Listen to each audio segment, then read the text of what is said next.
সুপ্রিয় দর্শক, শুরু হচ্ছে সিনোরা আমি এখন কি করব। আর আজকে আমরা যে বিষয়টি নিয়ে আলোচনা করব সেটি হচ্ছে যে আমাদের ভালোবাসার মানুষ অনেকেরই থাকে, আবার আমরা দাম্পত্য সম্পর্কেও থাকি, সেখানেও আমাদের ভালোবাসা থাকে। তো সেই মানুষ আমাদের যার সঙ্গে আমাদের সম্পর্ক, সেই মানুষটি যদি আমাকে ছেড়ে চলে যায় তাহলে তো ভীষণ ভীষণ কষ্ট হবার কথা। সবারই হয় যখন আমরা বুঝতে পারি যে মানুষটি আর আমার সাথে থাকতে চাইছে না বা ছেড়ে চলে গেছে। এরকম একটা পরিস্থিতি যখন হয় তখন আমার যে কষ্টগুলো হয়, ভেতরে ভীষণ যন্ত্রণা হয়, নিজেকে খুব অগ্রহণযোগ্য মনে হতে থাকে, নিজেকে নিজেকে কোনো মূল্যহীন মনে হতে থাকে। তখন আমরা সেই কষ্টগুলো যে হয় ভেতরে, সেটা কিভাবে হ্যান্ডেল করব, কিভাবে সামলাবো, সেটা নিয়ে আজকে আমরা কথা বলতে চাইছি। আমি পরিচয় করিয়ে দিচ্ছি যারা স্টুডিওতে আছে আমার সাথে। একজন হচ্ছে জিয়ানুর কবির। জিয়ানুর অনেকবার আমাদের অনুষ্ঠানে এসেছে। ও একজন ক্লিনিক্যাল সাইকোলজিস্ট।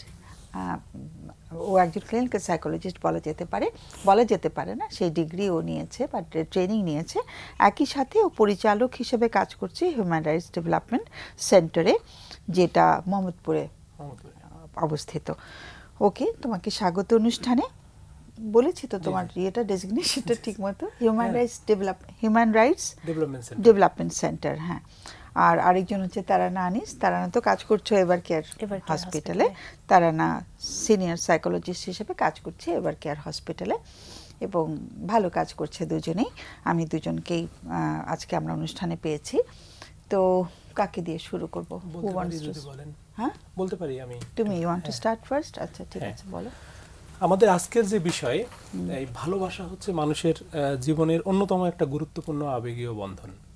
এই আবেগীয় বন্ধনটা যখন ছিঁড়ে যায় বা প্রিয় মানুষটা হঠাৎ করে যখন চলে যায়, মনোবিজ্ঞানের ভাষায় অনেকে এটাকে শোকের একটা প্রক্রিয়ার সাথে তুলনা করা যায় বা বলা যেতে পারে। বিখ্যাত মনোবিজ্ঞানী কাবলার রোজের একটা মডেল আছে। ওনাদের মডেলে শোকের প্রক্রিয়াটা মিটিগেট হতে 5টা ধাপ লাগে। প্রথমে শুরু হয় বার্গেনিং, তারপরে আসে আপনার প্রথমে ডিনাইল আসে, তারপর বার্গেনিং আসে, তারপরে অ্যাঙ্গার আসে। একটু বাংলায় যদি বলো সুন্দর করে। ডিনায়াল হচ্ছে প্রথমে অস্বীকার করার, আমাদের মনে হয় যে আমরা বুঝতেই পারি না যে সত্যি সে চলে গেছে, এভাবে যদি একটু বুঝিয়ে বলো আর কি। অস্বীকার করে যে এটা না, হবে না, এটা অস্বীকার করে না, মানে মনটা চায় না, মানতে চায় না, এটা কোনোভাবেই হতে পারে না, এটা হবে না। এরপরে অবিশ্বাস হয়, এরপরে রাগ হয় হচ্ছে সিস্টেমের উপর, সোসাইটির উপর, অনেক সময় সৃষ্টিকর্তার উপর, আশেপাশের মানুষের উপর। এই সিস্টেমগুলোর কারণে হয়তো নিজের উপরেও রাগ হয় পাশাপাশি। এরপরে হচ্ছে দর কষাকষি করে নিজের মনের সাথে বিভিন্ন বিষয় নিয়ে। যেমন বলে যে আমি এটা করব না, এটা করা দরকার, এটা করা দরকার। আবার মন অনেক সময় মানতেও চায় না, কি করবে না করবে। ওই সময় কিন্তু বেশ বার্গেনিং হতে থাকে বিভিন্ন ইস্যু নিয়ে। দর কষাকষিটা আসলে আমি যেটা বুঝি যে আমি একটু আমার মতো করে বলি, সেটা হচ্ছে যে নিজের অক্ষমতাগুলোকে নিয়ে খুব প্রশ্ন আসে ভেতরে, যে আমি বোধহয় এটা করলে যেত না, ওটা করলে যেত না, এরকম একটা বার্গেন নিজের সাথে চলতে থাকে, অনেক সময় সৃষ্টিকর্তার সাথে চলতে থাকে, পরিবেশের সাথে চলতে থাকে। সো হয় না যে অনেক রকম বার্গেনিং এর ব্যাপার ঘটে, যেটা নিজের অক্ষমতাও চলে আসে, ওটার মধ্যে অক্ষমতার বিষয়টা মাথায় আসে আর কি। এরপরে আসে বিষণ্ণতা আসে, মন খারাপ হয়, খারাপ লাগে। তখন থেকে আসলে সাইকোলজিক্যাল প্রসেসটা শুরু হয় এবং এরপরে একটা সময় অ্যাকসেপ্টেন্স চলে আসে, বা এটাকে যদি আমরা বলি গ্রহণ করার একটা প্রবণতা চলে আসে। এই ধাপগুলো যে পর্যায়ক্রমে যাবে ব্যাপারটা কিন্তু তা না, এটা অনেক সময় লাগে এই ব্যাপারটা। তো এখানে একটা বিষয় আমাদের মনে রাখতে হবে যে আসলে আমাদের লাইফে কেউ যদি চলে যায় হঠাৎ করে, কষ্ট পাওয়াটা একটা স্বাভাবিক ঘটনা। যদি সাইকোলজিক্যালি আমরা অ্যাটাচমেন্ট থিওরি অনুসারে একটু চিন্তা করি, অ্যাটাচমেন্ট থিওরি একটা মনোবৈজ্ঞানিক থিওরি, যেখানে জন বাউলবির একটা বিখ্যাত থিওরি। এই থিওরি থেকে আসে যে যখন মানুষের সাথে আবেগীয় বন্ধন তৈরি হওয়ার পরে যখন এই বন্ধন থেকে কেউ চলে যায়, তখন সেই সম্পর্ক আসলে মস্তিষ্ক মেনে নিতে পারে না। ব্রেন থেকে মেনে নেওয়াটা আবেগীয় বন্ধনের কারণে কঠিন হয়ে যায়। তাই এই সময়টা দুঃখ, শূন্যতা, হতাশা বোধ করাটা খুব স্বাভাবিক। তাহলে একটা মানুষ যদি প্রথমে এই কষ্ট পাওয়াটাকে স্বাভাবিক হিসাবে মনে করে, তার জন্য কিন্তু অ্যাকসেপ্ট করাটা খুব সহজ হয়। দ্বিতীয়ত, এখানে অনুভূতিগুলোকে আসলে স্বাভাবিক হিসেবে মনে করতে পারে, করাটা টাফ। আমি বলছি আসলে তো হ্যাঁ কেউ পারে না। হ্যাঁ পারে প্রিয় না। মানুষটা চলে যাওয়া জীবন থেকে। হ্যাঁ হ্যাঁ হ্যাঁ, আমি আসতেছি ওই বিষয়গুলো। দ্বিতীয়ত, অনেক সময় আমরা যেটা করি অনুভূতিগুলোকে দমন করার চেষ্টা করি, কিন্তু অনুভূতিগুলো দমন করা বা সরিয়ে দেওয়ার চেষ্টা করি মন থেকে। দমন করার কারণে বা সরিয়ে দেওয়ার কারণে এগুলো কিন্তু আরও স্ট্রং হয়। তো এই সময় দমন না করে যদি এগুলোকে আপনার স্বীকার করা যায়, তাহলেও অনেক সময় ওই আবেগটা, কষ্টের আবেগটা একটু, তীব্রতাটা একটু কমে। শিকারটা কেমন করে করবে? শিকারটা করার ব্যাপারটা হচ্ছে যে অনুভূতিগুলোকে স্বাস্থ্যকর উপায়ে প্রকাশ করা, যেমন কারোর সাথে এগুলো শেয়ার করা, এগুলো নিয়ে লেখা, এগুলো বলা বা কাউন্সিলিংয়ে যে এগুলো শেয়ার করা, এইভাবে স্বীকার করা যে এই অনুভূতিগুলোকে অনেকে মনে করে না এগুলো নিয়ে আমি বলবো না, এগুলো প্রকাশ করব না, এইভাবে স্বীকার করার ব্যাপারটা আমি বলছি। আচ্ছা, এরপরে আপনার অনুভূতিগুলোকে মানে সহমর্মিতা দিয়ে অনুভূতিগুলোর প্রতি সহমর্মী হওয়া। সহমর্মী হওয়া মানে হচ্ছে অনুভূতিগুলোকে বোঝার চেষ্টা করা, অনুভূতিগুলো যে হচ্ছে, নিজের কষ্টটা যে হচ্ছে এটা বোঝার চেষ্টা করা, এটাকে অ্যাকসেপ্ট করে নেওয়া। এর পাশাপাশি আরেকটা কাজ করা, যে সামাজিক সমর্থন খোঁজা। এই সময়টাতে সামাজিক সমর্থন যখন একটা মানুষের থাকে, তখন একটা মানুষের লাইফটা আরও সহজ হয়। আমাদের দেশে মানুষরা তো খালি বলে ভুলে যাও, চলে গেছে চলে গেছে, তাই না? আমাদের সেই তো জন্যই- সমাজ থেকে কিন্তু খুব একটা আমরা সহমর্মিতাটা খুব একটা পাই না, পাই তাই না। না? খুব হ্যাঁ, এই কঠিন জন্যই হয়। আমরা আসলে আজকে আলাপ করছি যে যাতে আশেপাশের মানুষগুলো সামাজিক সমর্থন দিতে পারে, আশেপাশের মানুষগুলো এই সময় সহমর্মী হতে পারে আর কি। সহমর্মী হতে পারে। যত সামাজিক সমর্থন পাবে, তত একটা মানুষের আবেগটাকে খুব সহজে প্রকাশ করা, এই আবেগটা সহজে হচ্ছে রেগুলেট করা সহজ হবে। এবং ফাইনালি যে কাজটা করা দরকার, জীবনের লক্ষ্য এবং অর্থটাকে বোঝার চেষ্টা করা, পুনর্গঠন করার চেষ্টা করা। ভিক্টর ফ্র্যাঙ্কলিন নামে একজন সাইকোলজিস্টের একটা গবেষণা আছে, বিখ্যাত গবেষণা। উনি বলেছেন যে মানুষ যখন জীবনের অর্থ খুঁজে পায়, ভিক্টর ফ্র্যাঙ্কল, হ্যাঁ, তখন সে কঠিন পরিস্থিতিতেও পরিস্থিতিগুলোকে খুব ভালোভাবে অতিক্রম করতে পারে। Meaning of life, meaning of লাইফটা, হ্যাঁ, যারা মিনিং অফ লাইফ নিয়ে মানে বুঝতে পারে, মিনিং অফ লাইফটা, নিজের লক্ষ্য উদ্দেশ্য বুঝতে পারে, তারা কঠিন পরিস্থিতিগুলোকে খুব ভালোভাবে মানে মোকাবেলা করতে পারে। এই কাজগুলো যদি করা যায়, তাহলে ভালোবাসার মানুষটি সেরে গেলেও আসলে সামলানোটা অনেকখানি সহজ হয়। তারপরেও যদি এরকম পরিস্থিতি হয়, একটা পর্যায়ে গিয়ে মানে কাউন্সিলিং নেওয়া, এটা নিয়ে নিয়মিত হচ্ছে চেষ্টা করে নিজেকে স্বাভাবিক পর্যায়ে নিয়ে আসাটা খুবই গুরুত্বপূর্ণ এই সময়। দাঁড়ান, আজকে টপিকটা খুব আমার পছন্দের টপিক, কারণ আমি নিজেও এরকম প্রসেসের ভেতর দিয়ে গিয়েছি। আচ্ছা, So, আমার কাছে তখন ওই পুরনো স্মৃতিগুলো মনে পড়ছিল যে আসলে আমি কেমন ছিলাম, আমি কিভাবে আসলে নিজেকে তখন সামলে থ্যাংক নিয়েছি। ইউ তারানা, তুমি যে এত সুন্দর করে নিজেকেও নিয়ে আসলে সামনে, খুব ভালো লাগলো। মানে এটার জন্য অনেক সাহস লাগে আসলে। জি, থ্যাংক ইউ আপা। আমি যখন আমার পুরনো স্মৃতিগুলো মনে করছিলাম, আমার কাছে মনে হয়েছিল সম্পর্ক আসলে আমাদের জন্য খুবই খুবই ইম্পর্টেন্ট। আমরা কিন্তু সম্পর্কের মধ্যেই বড় হই, একদম। এবং সম্পর্ক ছাড়া নিজেকে আলাদা করতে পারা, আলাদাভাবে একটা মানুষ হিসেবে দেখা বা গ্রো করা, এটা আসলে অনেক সময় লেগেছে শিখতে। আর আমরা যেটা হয় যে সম্পর্কের উপর এতটাই নির্ভরশীল হয়ে যাই যে মনে হয় ও যদি আমাকে ভালো রাখে তাহলেই শুধুমাত্র আমি ভালো থাকবো। এত বছর পরে এসে শিখেছি আসলে আরেকটা মানুষ আমাকে আসলে খুব বেশি ভালো রাখতে পারবে না। হয়তো সে আমার সাথে কিছু সুন্দর মুহূর্ত কাটাতে পারবে, সেইগুলো সুন্দর স্মৃতি হয়ে আমার মস্তিষ্কে জমা থাকবে, কিন্তু ভালো থাকাটার জন্য যে প্রচেষ্টা প্রতিনিয়ত, আসলে সেটা নিজেকেই করে যেতে হবে। আমি যখন ভাবছিলাম যে আমার প্রসেসটা কি ছিল, প্রচণ্ড রকম ভাইয়া যেগুলো বললো থিওরি বেস করে, কুবলার রসের যে থিওরিটা বললো, আমার কাছেও তখন খুব মনে হয়েছে যে আমি কেন, মানে আমি কি আসলে ভালোবাসার যোগ্য না, মানে কেন মানুষটা আমাকে ছেড়ে গেল। তারপর আমার কাছে মনে হয়েছে যে আসলে আমাকে কি কেউ ভালোবাসবে না। এবং আমার কাছে মনে হয়েছে আমি যেহেতু অনেকদিন নিজেও সাইকোথেরাপি নিয়েছি, যেহেতু থেরাপিস্ট হওয়ার এটা একটা প্রসেস, আমার থেরাপিস্টের সাথে আমি যখন এক্সপ্লোর করেছি, আমি দেখেছি যে আমার আসলে খুব আর্লি চাইল্ডহুডে আমার সেই অ্যাবান্ডনমেন্ট ট্রমাটা ছিল। এবং আমি এটা আমার ক্লায়েন্টদের সাথে এখন রিলেট করতে পারি, যারা আসলে এই ব্রেকআপ ইস্যুসদের ভিতর দিয়ে যাচ্ছে, যারা নিজেকে কোনোভাবে সামলে নিতে পারছে না, কারণ ওই আগে যে তাদের অ্যাটাচমেন্ট ট্রমাটা ছিল, ওই যে ক্ষতটা হয়েছে, খুব ছোট্টবেলায় যে ক্ষতটা হয়েছে, সেই ক্ষতটার সাথে এই ক্ষতটা অ্যাড হয়ে মিলেমিশে এটা আরো খুব মানে অনেক বড় ক্ষত হয়ে গেছে, গভীর হয়ে গেছে। তো তো সেই ক্ষতটা যত গভীর, এটা সারতে তো আসলে ঠিক ততটাই সময় লাগবে। একদম। তো এই ক্ষত সারানোর জন্য আমরা আসলে না নিজেকে একটু সময় দিতে চাই না। আমার কাছে মনে হয়েছে যে ব্রেকআপ হয়েছে তো 1 সপ্তাহ তো ম্যাক্সিমাম, আর কতদিন আমি এই মানুষটার কথা মনে করে করে আমি কানবো, কষ্ট আমার পেতে রাগ থাকবো। হবে, আমি আবার কখনো একটু নিজের সাথে হয়তো একটু বার্গেনিং করার চেষ্টা করব, বা যে ঠিক আছে বোধহয় এইটা করলে বোধহয় মানুষটা থেকে যেত, বোধহয় আমার মধ্যেই কোনো কমতি ছিল, হয়তো এইভাবে কথা না বলে এইভাবে হয়তো কনফ্রন্ট না করে তখন হয়তো এই বিষয়গুলো এইভাবে ডিল করলে হয়তো মানুষটা থেকে যেত। আমরা অনেক সময় সৃষ্টিকর্তার কাছে হ্যাঁ, সৃষ্টিকর্তার উপর খুব রাগ হই, ওকে তুমি কেন নিয়ে গেলে, হ্যাঁ, তুমি আমার সাথে সবসময় এরকম করো, আমি যাকেই ভালোবাসতে চাই সেই আমার জীবন থেকে সরে যায়।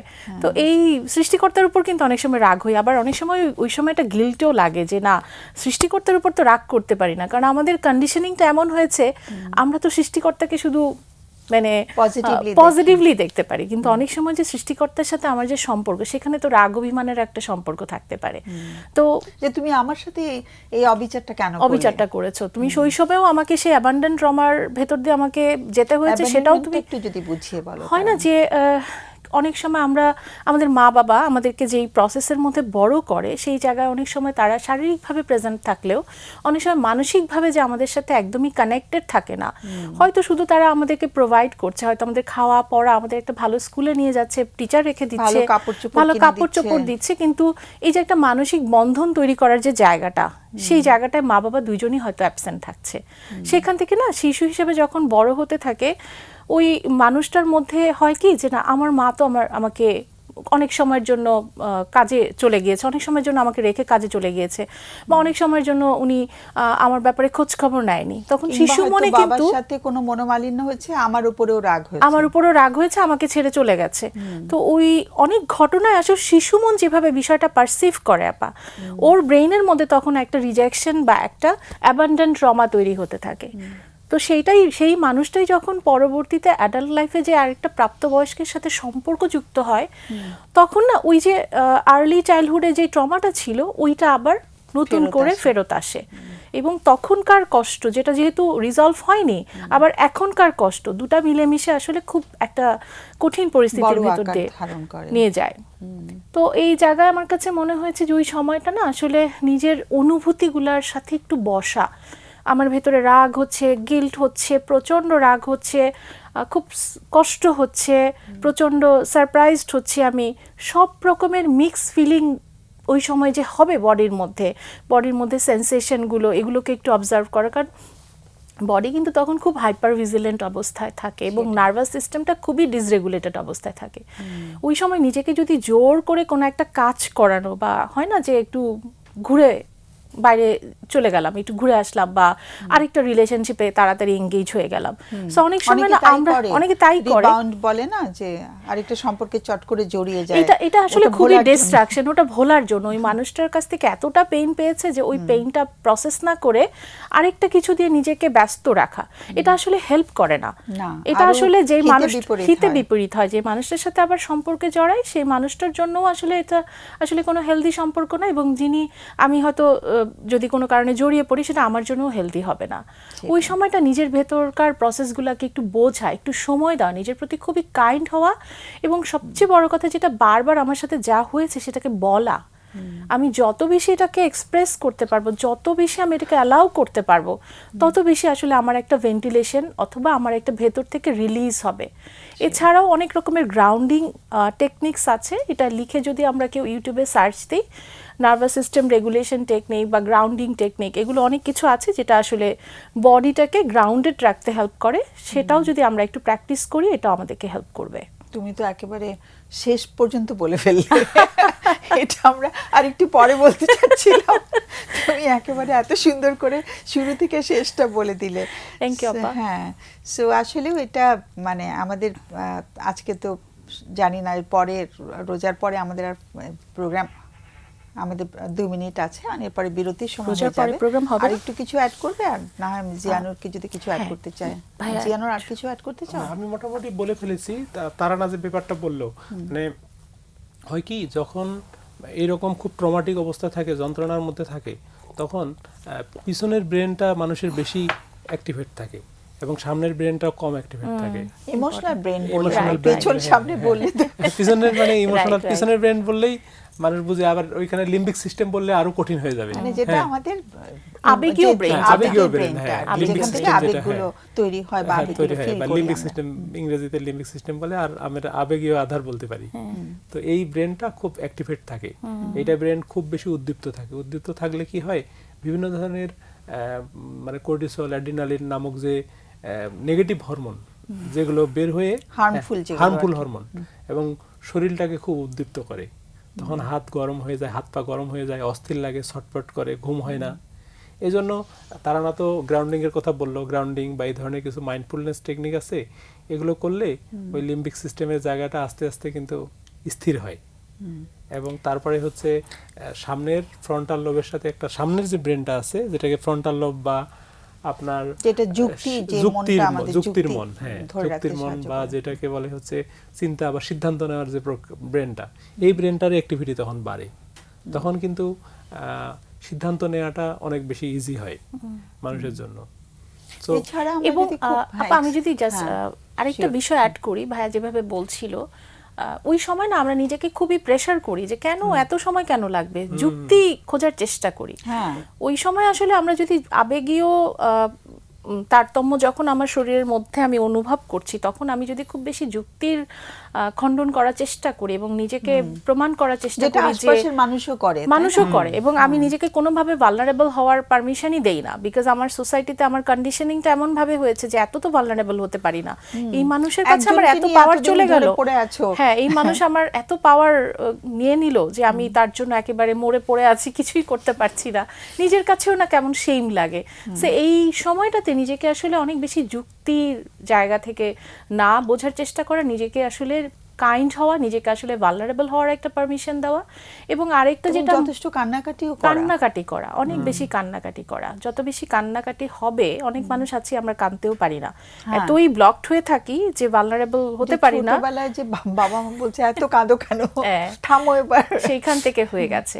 আরেকটা আমার কাছে যেটা মনে হয়, ওই যে আমরা বলি না যে মাইন্ডফুলনেস বা গ্রাউন্ডিং, আমি বলছি ঠিকই, কিন্তু আমার কাছে মনে হয়েছে ওই সময় যদি আরেকটা মানুষ এসে আমার হাত ধরে বসে থাকে, আরেকটা যেই মানুষের কাছ থেকে আমি খুব সাপোর্টেড ফিল করব বা আমি কমফোর্ট ফিল করব, সেই মানুষটাও সে হয়তো জাস্ট কাছে বসে আছে, ওই রিলেশনশিপ যদি আমার থাকে, হয়তো আমার কোনো বন্ধু হতে পারে, কাজিন হতে পারে, সেই মানুষগুলো থাকলেও পরে কিন্তু আমার জন্য অনেক খুব ভালো হেল্প লাগে। হয়। আমরা ঘুরে আসি বিরতি থেকে। হ্যাঁ, বিরতির সময় হয়ে গেছে, চট করে ঘুরে আসছি।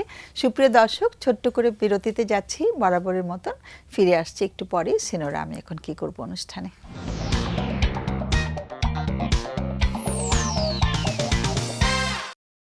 সুপ্রিয় দর্শক, আমরা ফিরে এলাম বিরতির পর। আর আমরা আজকে যে বিষয় নিয়ে কথা বলা শুরু করেছিলাম বা শুরু করেছি, সেটা হচ্ছে যে যখন কাছের মানুষটি আমাকে ছেড়ে চলে যায়, তখন ভেতরে যে যন্ত্রণা হয়, কষ্ট হয়, সেই কষ্ট আমরা কি করে সামলাবো। তো আমাদের একটা ফোন আছে, আমরা ফোনটা নিয়ে আসি। হ্যালো হ্যালো, আসসালামু আলাইকুম। ওয়ালাইকুম সালাম। হ্যাঁ, শুনতে পাচ্ছি। জি, একটু আমি- টিভির ভলিউমটা একটু শূন্য করলে ভালো হয়। আচ্ছা আচ্ছা হ্যাঁ। আচ্ছা। জি, হ্যাঁ, এবার ভালো হচ্ছে। হ্যাঁ, আমি বলতে চাচ্ছিলাম, আমার মেয়ে ও ক্লাস ডিগ্রিতে পড়ে, আচ্ছা। ডিগ্রি সেকেন্ড ইয়ারে। হুম তো তাকে আমরা প্রায় 1-1.5 বছর ধরে তার জন্য বিভিন্ন বিয়ের কথাবার্তা আসছে, কিন্তু সে সব রিফিউজ করে। আচ্ছা। তো পরে জানলাম আমরা যে আমাদের এক আত্মীয়, তার একটা ছেলের সাথে তার এই যোগাযোগ আছে। আচ্ছা। তো পরে আমরা অনেক তাকে বুঝিয়ে সুঝিয়ে তাকে ওই ছেলের পক্ষকেও, যেহেতু আমাদের আত্মীয়, হুম হুম। ছেলের পক্ষকেও বলেছি যে এভাবে আমাদের আত্মীয়তা হয় না। আচ্ছা। তো ওর মধ্যে মেয়েও দমে গেছে, ছেলেও অন্য চিন্তা ভাবনা করতে চলে গেছে। এই আজকে অনেক দিন হয়ে গেল, 1-1.5 বছর। কিন্তু এর মধ্যে আরো অনেক তার জন্য এই সম্বন্ধ আসতেছে, কিন্তু আমরা তাকে যতই বলি, সে শুধু ওই এটা পছন্দ হয় না, এটা ওটা, মানে নানা অজুহাত সে শুরু করে। সর্বশেষ এই যে মাসখানেক হলো, তাকে আগেও বলা হয়েছে যে এরকম এরকম একটা ছেলে তোমাকে পছন্দ হবে, আমাদেরও পছন্দ হয়েছে, আমরা তার সাথে সম্বন্ধটা করতে চায়। হুম হুম কিন্তু সে দেখে থেকে ওরা আমার বাড়িতে আসলো, অনেক কথাবার্তা হলো, তার সাথে সে ওপেন কথাবার্তা বলে যে আমি জানাবো। ওরা পরে চলে গেল। পরদিন থেকে সে বলে যে না, এই ওইটা সেটা, মানে ওই না নেতিবাচক কথাবার্তা। এখন বুঝতে পারছি না তাকে কিভাবে যে বোঝাবো হুম যে আমরা চাচ্ছি তাকে, এবং ভালো ভালো তার জন্য ঘর আসতেছে, কিন্তু আচ্ছা। আত্মীয় স্বজন সবাই পরিচিত। এখন কতজনকে আমি এইভাবে এই রিফিউজ করব? তারা আমাকে কি মনে করবে? ভবিষ্যৎ তাকে নিয়ে আমি কি ভালো কিছু করতে পারবো কিনা, এটা নিয়ে আমার খুব পেরেশানি আর কি। আচ্ছা যদি কোনো আপনাদের মধ্যে যদি কোনো এরকম সাজেশন থাকে তার আচ্ছা, ওর জন্য। বয়সটা এখন কত? ও ডিগ্রি সেকেন্ড ইয়ার ফাইনালে আছে, এবার ফাইনাল পরীক্ষা দেবে ডিগ্রি। হ্যাঁ, মানে কত বয়সটা কত চলছে? বয়স তার এখন এই 21+। 21+। আচ্ছা, তো ও যে মানে যখন কেউ সম্পর্ক নিয়ে আসছে বা প্রস্তাব নিয়ে আসছে, তখন ও দেখছে, কথা বলছে, হ্যাঁ। কিন্তু পরে ও মানে রাজি হচ্ছে না, এরকম? রাজি হয় না। মানে ও কোনো কথা বলে যে এই জন্য আমি রাজি হতে পারছি না, বা কোনো? ও বলে যে আমি লেখাপড়া শেষ করি, পরে ওই আমরা যখন তাকে সবাই ধরি তখন বলে যে না, আমি এখন না, আমি আরেক লেখাপড়াটা শেষ করতে চাই। আচ্ছা। তো আমরা তো ছেলে, এমন এমন ছেলে আসছে তারা লেখাপড়া করা পর্যন্ত তারা আমার বাড়িতেও রেখে যেতে চাই, যে আমরা তোমার পড়ার পরে, লেখাপড়া শেষ করার পরে তারপর আমরা এই তোমার আসবো। সিদ্ধান্তে আমরা তোমাকে নিয়ে যাব। আচ্ছা। এই পর্যন্ত ছেলে প্রয়োজন আসা যাওয়া করবে, কিংবা ছেলে সাথে সে কোথাও যেতে চাইলেও, তাদের বাড়িতে যেতে চাইলেও গিয়ে কয়েকদিন বেড়াই আসতে পারে, এরকম প্রস্তাবও তারা ছেলের পক্ষ থেকে দেয়। হুম হুম কিন্তু ও এগুলো খুব একটা পাত্তা দিতে চায় না। এ পর্যন্ত কতজনের সঙ্গে এরকম সাক্ষাৎ এরকম হয়েছে? 8-10টা এরকম আমরা সম্পর্ক ফেরত দিয়েছি। মানে প্রত্যেকের যখন সম্বন্ধটা আসে, তখন ও কোঅপারেট করে, ও দেখে ছেলেটাকে, কিন্তু পরবর্তীতে আর রাজি হচ্ছে না, সে আর এরকম? রাজি হয় না। আচ্ছা আচ্ছা। আর যাকে ও পছন্দ করেছিল, সেই ছেলেটির সঙ্গে কি আর যোগাযোগ আছে ওর? না, আমরা যতটুকু খোঁজ খবর নিই বা আত্মীয়, ও আমাদের এক সম্পর্কে আত্মীয়। তো আমরা ওই আরেক আত্মীয় দিয়ে আমাদের সাথে রিলেটেড, এদের সাথে নিয়ে তার সাথে বোঝাপড়া, ছেলের সাথে কথাবার্তা বলার চেষ্টা করেছি নানাভাবে। তো ওই ছেলেটা আমাদের প্রথম ইয়েতে ধরাধরির পরে সে ওর কাছ থেকে দূরে আছে, তাকে ইয়ে করে না। ছেলেটাকে কি দূরে থাকতে বলা হয়েছে? হ্যাঁ, ছেলেটাকেও বলা হয়েছে দূরে থাকতে নাকি?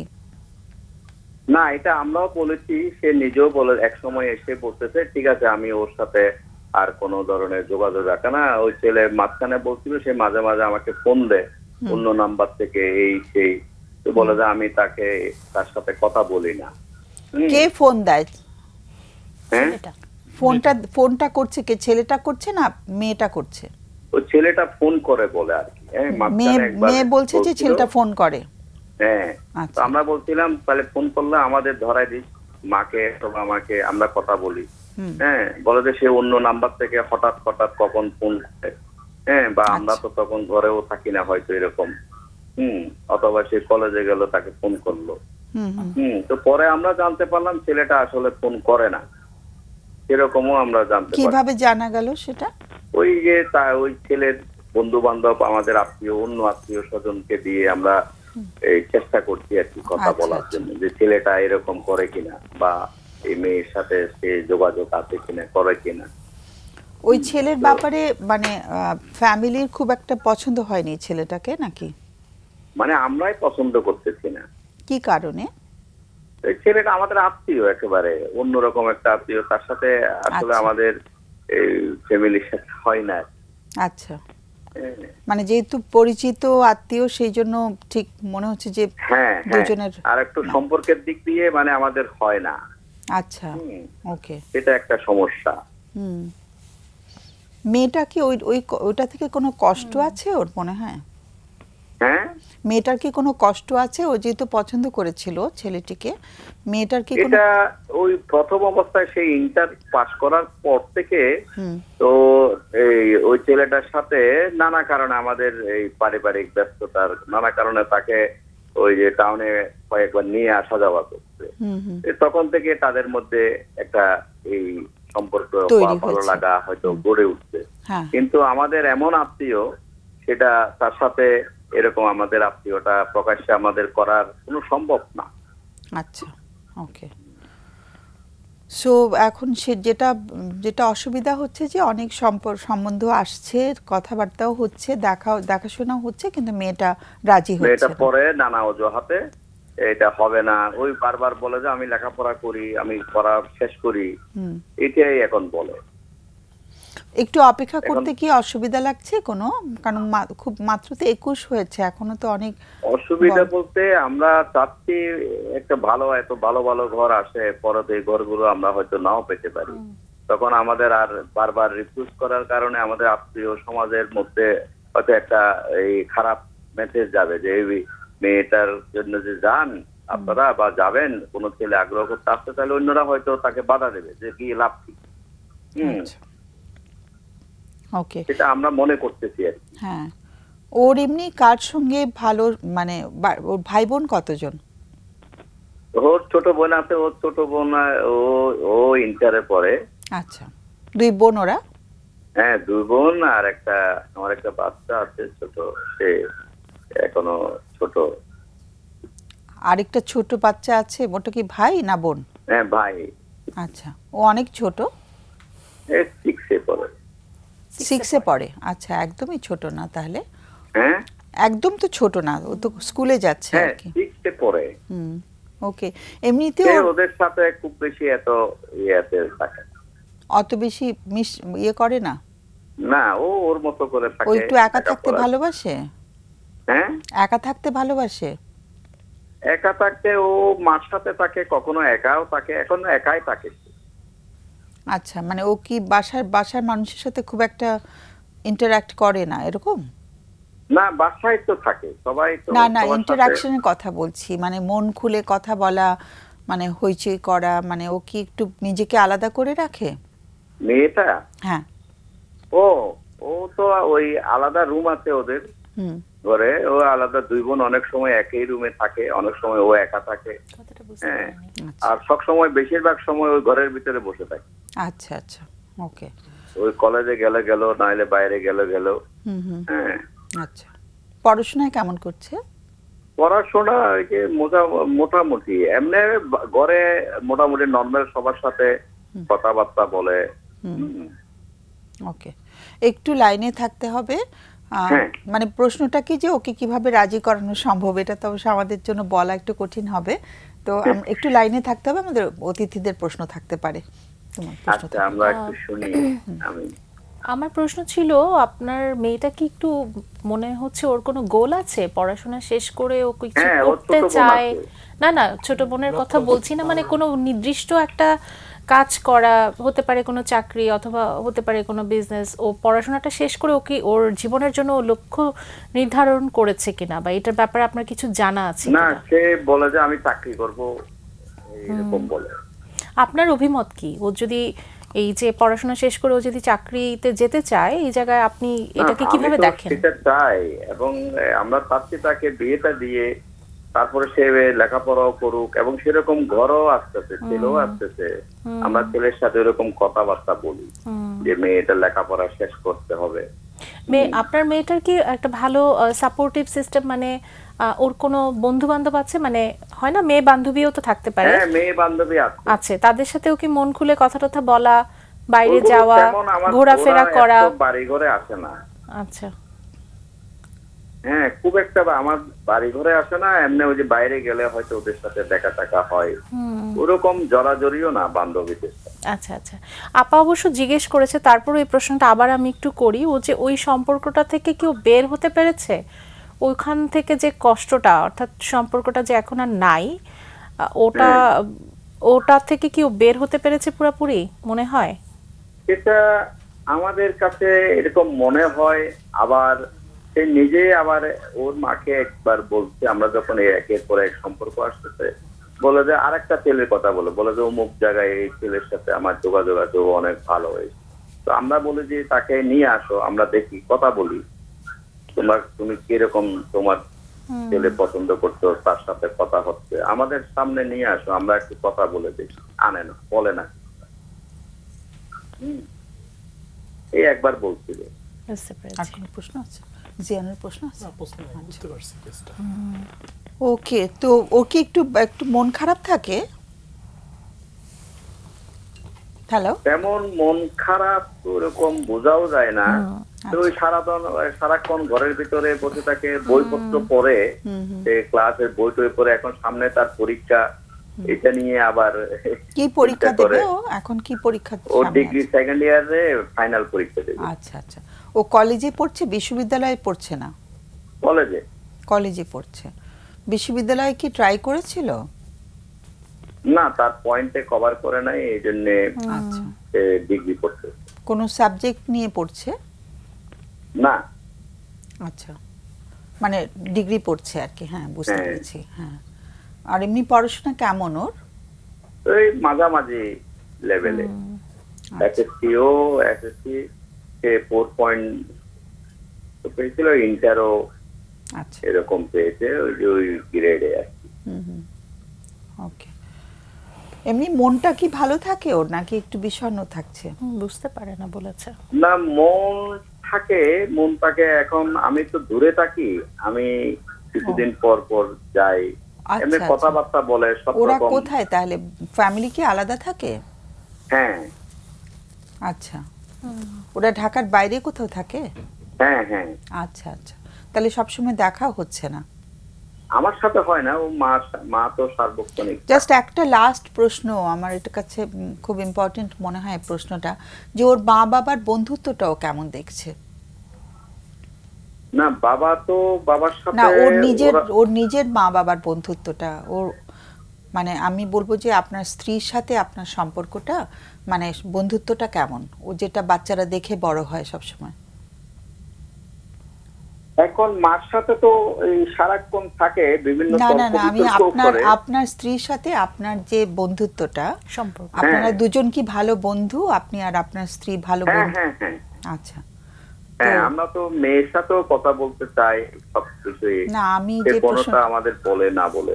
না, সেই কখনো প্রশ্নটা, মেয়ের সঙ্গে কথা বলা তো আলাদা জিনিস। আমি বললাম স্বামী স্ত্রী কি ভালো বন্ধু হতে পারলাম কি না আমরা, সেটা খুব জরুরি একটা ব্যাপার, বাচ্চারা ওটা দেখে তো। সো ও হ্যাঁ। কি বাবা মার মধ্যে ভালো বন্ধুত্ব দেখে বড় হয়েছে?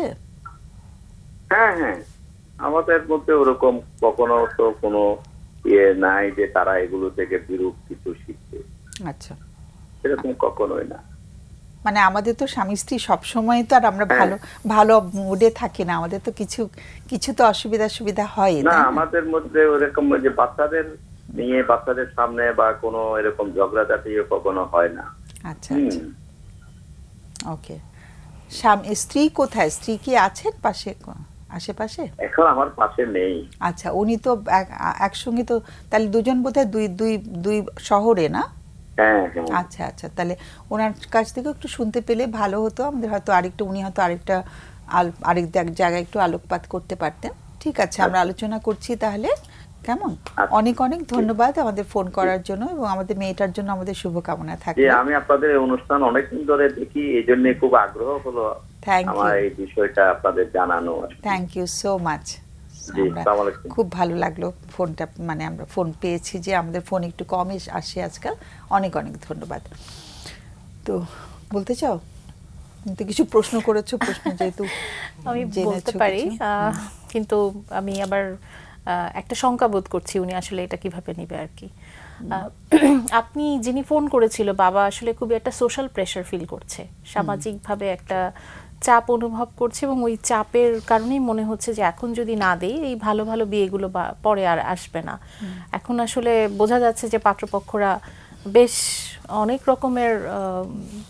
রকমের প্রতিশ্রুতি দিতে তারা প্রস্তুত আর কি। এত ভালো প্রপোজাল বিয়ে করে তোমাদের বাসায় রাখো, তাও যা বিয়েটা- বলবে তাই করব, বিয়েটা কাইন্ড অফ এরকম একটা সিচুয়েশন। কিন্তু আমাদের আসলে অভিজ্ঞতার জায়গা থেকে দেখি কি, অনেক রকমের প্রতিশ্রুতি দিয়ে অনেক কিছু যখন দেওয়া হয় পরবর্তীতে দেখা যায় যে সেগুলো আসলে ওইভাবে করে আর পালন করা হয় না। আর আমার কাছে মনে হয়েছে যে মেয়েটা আসলে তার পড়াশোনাটা শেষ করতে চায়, আর বিয়ে একটা খুব বড় সিদ্ধান্ত। এটার জন্য ভীষণ রকমের একটা মানসিক প্রস্তুতি, শারীরিক প্রস্তুতি এবং অর্থনৈতিক প্রস্তুতি তো ডেফিনেটলি, কিন্তু এটা যেহেতু আমাদের কন্ডিশনিং এরকম যে বাবা মারা সেইটা ওনারা টেক কেয়ার করবে, কিন্তু মানসিক প্রস্তুতি যখন পুরোপুরি মানসিকভাবে যখন প্রস্তুত হচ্ছি না, জোর করে যখন বিয়েটা আসলে দেওয়া হবে, মানুষটাকে তো আসলে সংসারটা করতে হবে, ওই মানুষের সাথে আরেকটা মানুষের সম্পর্ক যে তৈরি হবে সেখানে একটা নানান রকম ক্ষোভ এবং নানান রকম একটা জেদ, ওইগুলা থেকে যখন সম্পর্কটা তৈরি হবে, এই বিয়েটা আসলে হয়তো খুব ভালোভাবে সামনের দিকে যাবে না, সম্পর্কটার মধ্যে এটার একটা প্রভাব পড়বে। যদি সেখানে ভালো কিছু না ঘটে, ভালো ঘটলে তো ঘটে ভালো গেল। ঘটলে সেটা খুবই মানে হয় না যে অনেক সময় এটা খুবই একটা লটারির মতো ব্যাপার, ভালো ঘটলে তো খুবই ভালো, কিন্তু যেহেতু মেয়েটা অলরেডি আমার কাছে মনে হয়েছে সে খুব একটা রাজি হচ্ছে না, এখনো সে মানে প্রস্তুত না, মনটা রেডি হয়নি, মনটা রেডি হয়নি, এবং আমার কেন যেন মনে হচ্ছে যে এখনো হয়তো সে পুরানো সম্পর্কটা থেকে পুরোপুরি বের হতে পারেনি, এখনো হয়তো তার মনে কোথাও একটা ওই আশাটা আছে হয়তো ওই মানুষটার সাথে আবার সে নতুন করে কিছু একটা করতে পারে। বাট এটা আমরা অ্যাজিউম করছি, আমরা আসলে বলতে পারি না, কারণ মেয়েটার সাথে কথা বলি না, আসলে অ্যাজিউম করাটাও ঠিক হবে না। কিন্তু আমার কাছে মনে হয়েছে ওই কষ্টটা থেকে পুরোপুরি বের হতে পারেনি, ওকে আরেকটু সময় দেওয়া যায় কিনা। আমরা যদি এই একটা কষ্টের মধ্যে এনে ওকে জোর করে আরেকটা বিয়ে দিয়ে দিই, তাহলে সেটা কিন্তু ওর উপরে আরেকটা ট্রমা হবে। এবং বাবা মার আমরা দেখেছি আমাদের এক্সপিরিয়েন্স থেকে যে বাবা মার উপর কিন্তু অনেক ক্ষোভ থাকে, সারা জীবন ওই ক্ষোভটা নিয়ে কিন্তু মানুষটা পরবর্তীতে তার সামনের জীবনে যায়, এই ক্ষোভটা কিন্তু তার সংসার জীবনেও পড়বে।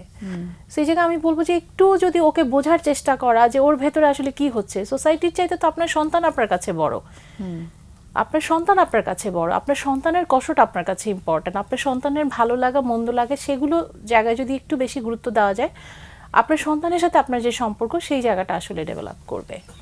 একটু আমার কাছে মনে হয় যে মেয়েটা, আমি জানি না আমাদের মানে আমরা তো দেখি বাবার সাথে মেয়েরা অনেক ক্লোজ থাকে, একটু আলাদা করে ওর সঙ্গে একটু সময় কাটানো, ওর মনটা একটু ভালো করে বোঝার চেষ্টা করা আর কি, হয় না যে একটু মানে বিয়ে তো একসময় হবেই, এক্স্যাক্টলি, বিয়ে তো একসময় হবেই, সেটা এত দ্রুত মানে ও পড়াশোনাটা শেষ করতে চাচ্ছে, সেই জায়গায় আসলে ওকে সাপোর্টটা দেওয়া যায় কিনা।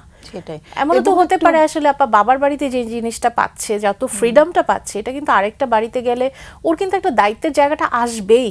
ও কিন্তু তখন কারো একটা ওয়াইফ হয়ে গেল, ও কিন্তু কারো মানে একটা ছেলের বউ হয়ে গেল, সেই দায়িত্বগুলো কিন্তু সে ডিনাই করতে পারবে না।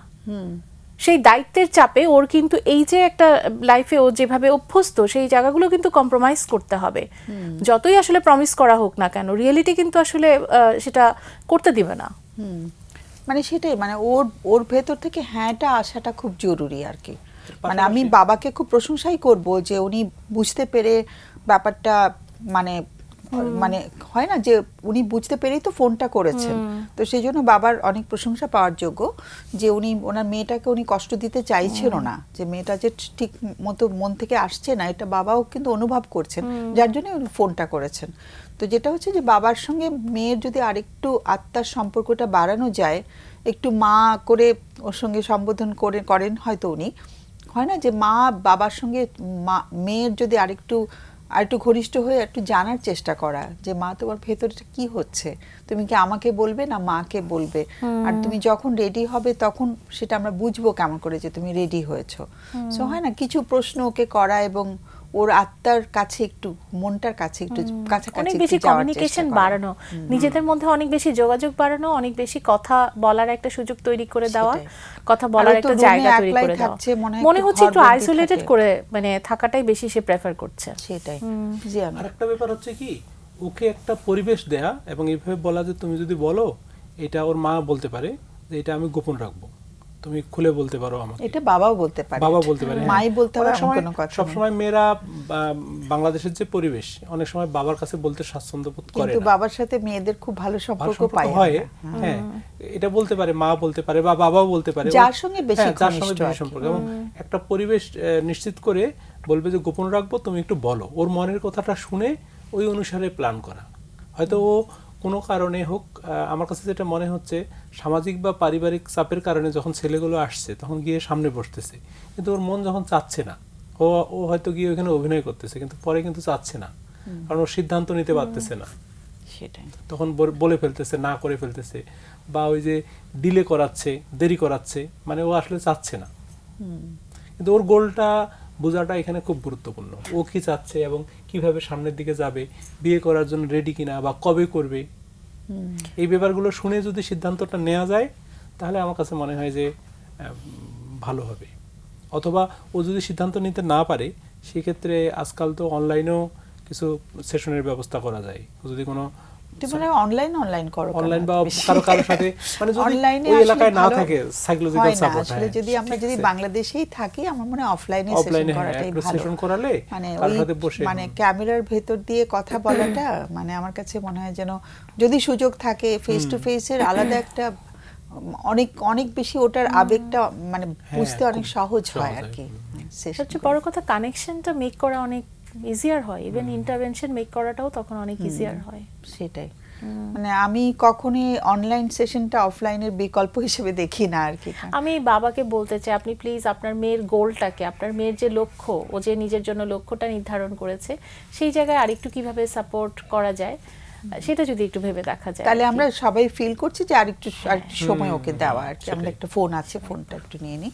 হ্যালো হ্যালো, হ্যাঁ শুনছি আমরা। হ্যাঁ আসসালামু আলাইকুম।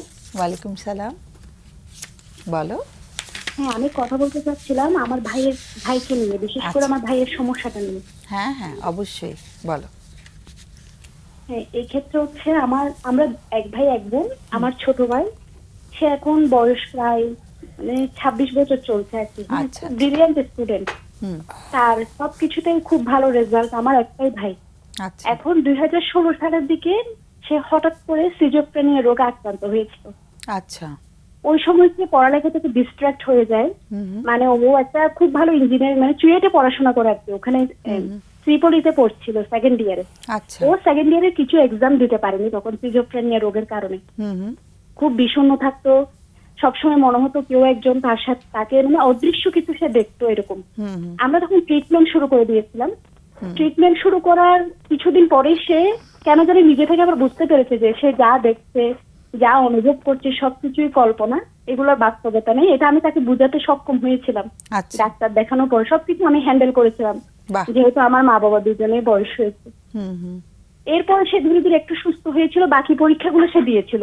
কিন্তু আচ্ছা। ওখানে তো আসলে গ্যাপ হয়ে গেলে যা হয়, সেকেন্ড ইয়ারের কিছু পরীক্ষা, ফোর্থ ইয়ারের কিছু পরীক্ষা, এভাবে করে করে তার কিছু পরীক্ষা গ্যাপ হয়ে যায়। এখন এর মাঝখানে আর সমস্যাটা হয়নি এবং সে ওষুধ নিতে চাইতো না। মাঝখানে 16 সালের দিকে সে ওষুধ খেয়েছিল, এরপরে সে আর ওষুধ খায় না। আচ্ছা 16 সালের পর থেকে আর খায়নি, তার মানে এখন প্রায় আমাদের মনে হচ্ছে এই 10 বয়সে বছর। ও আবার হয়তো বা এই ধরনের সিজোফ্রেনিয়াতে আক্রান্ত হয়েছে, ও আবার পরীক্ষা দিচ্ছে না। এখন ওখানে হচ্ছে 30 বছর পর্যন্ত পরীক্ষা দেওয়া যায়, কিন্তু সে পরীক্ষা দিবে করে করে 2 বছর 3 বছর এভাবে সে পরীক্ষা দিচ্ছে না। বাকি সব করছে, খাওয়া দাওয়া, ঘোরাফেরা, অন্যান্য যেমন টিউশন করে। সে খুব ভালো স্টুডেন্ট, মানে তার পজিটিভিটি বেশি, মানুষকে হেল্প করা, মানবিক সাহায্য সবকিছু করে। শুধু ওই একটা জিনিস মানে পড়াশোনা করছে না। আর আরেকটা বলে রাখছি, আমি আগের প্রশ্ন থেকেই বলছি, মানে লিঙ্ক ধরে, আমার মা বাবার বন্ধুত্বটা খুব ভালো। আচ্ছা আমি কখনো দেখিনি আমার বাবাকে ছোটবেলা থেকে আমার মাকে কখনো অসম্মান করতে। আমি নিজেও জব করি। বাহ। আমাদের পজিটিভ ফ্যামিলি, আমরা এক ভাই এক বোন, মা বাবা, এই আমাদের ফ্যামিলি। আমরা আসলে কল্পনাও করি না যে আমার ভাইটা এই অবস্থায় দাঁড়িয়ে যাবে। আমি এভাবে বলবো এখানে কথাগুলো, কিন্তু আপনাদের অনুষ্ঠানটা দেখে ভালো লাগে। আমি অনেক সময় দেখেছি, আমি বুঝতে পারছি না, আমরা কেউ ওকে রাজি করাতে পারছি না। আমরা ওকে ট্রিটমেন্টের জন্য অনেকভাবে বুঝাই যে আমরা তোর পাশে আছি, হেল্প করব, সাপোর্ট দেব, বাবাও বলে মাও বলে। কিন্তু ইদানিং যেটা হচ্ছে কি, ও খুব রেগে যাচ্ছে, মানে কিছু বললে খুব রেগে যাচ্ছে, মারতে চাচ্ছে, ইভেন আমাদেরকে, আমার বাবা মাকেও আঘাত করতে চাচ্ছে। কেন জানি একটু অন্যরকম হয়ে যায় এইসব বিষয়ে। ও বলে আমি পরীক্ষা দেবো, আমি তো বড় হয়েছি, এটা বারবার বলার কিছু নেই, কিন্তু পরীক্ষা দেবো করে করে প্রায় 2 বছর গ্যাপ হয়ে গেছে। এখন আমার যেটা মনে হচ্ছে ও জাস্ট পরীক্ষা দিবে বলছে, কিন্তু পরীক্ষার যে পড়া ওগুলো ওর মাথায় আর ঢুকছে না, ও পড়তে চাচ্ছে না, ট্রিটমেন্ট নিতে চাচ্ছে না।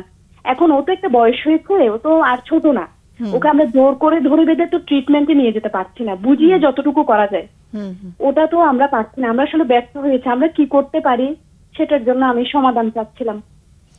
আচ্ছা, তুমি তো খুব লক্ষ্মী একটা বোন, ওর মনে হচ্ছে খুবই স্নেহময়ী।